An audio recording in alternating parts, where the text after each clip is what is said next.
सर्वांच्या मताने इंडिया आघाडीचा नेता ठरवला जाईल पंतप्रधान पदासाठी आणि आम्ही सर्व सोबत असू।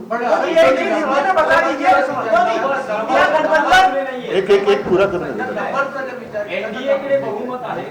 असं दाखवलं जातंय, परंतु अजूनही काही ठिकाणी जसं बिहार आहे, बिहारमध्ये मतमोजणी उशिरा सुरू झाली, तिचे निकाल अजून पूर्ण बाहेर यायचे आहेत। आणखीनही काही ठिकाणी छोटे जे घटक पक्ष आहेत त्यांना संपर्क सुरू आहे।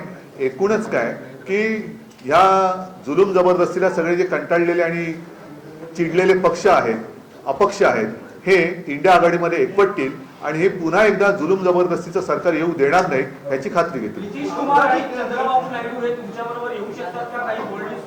त्यांच्याबद्दल त्यांच्याशी काँग्रेसकडनं म्हणा इतरांकडनं म्हणा बोलणी सुरू आहे।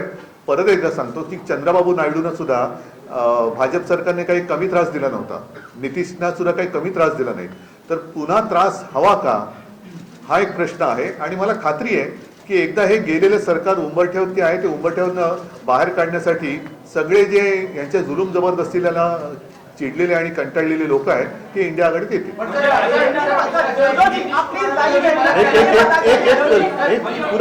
पूरा देता हूं आपको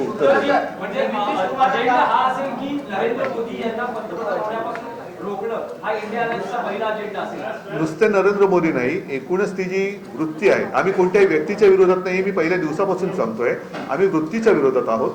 वृत्तीच्या विरोधात म्हटल्यानंतर हुकुमशाहीची वृत्ती ही वृत्ती या देशामध्ये चालू द्यायची नाही हे आम्ही सगळ्यांनी ठरवलेलं आहे, सगळ्या देशभक्तांनी ते ठरवलेलं आहे।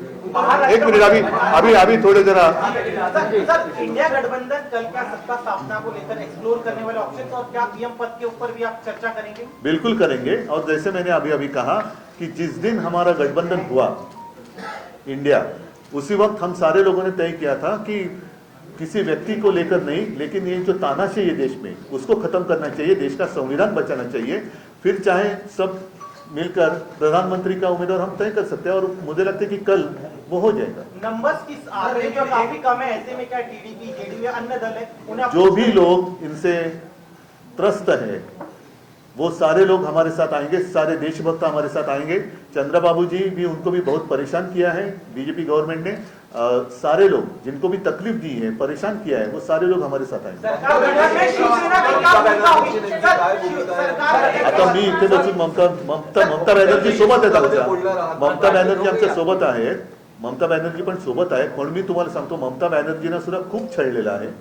या छळवणुकीपासून सगळे लोक आता कंटाळलेत आणि चिडले की एवढा तुम्ही त्रास कसा देऊ शकता।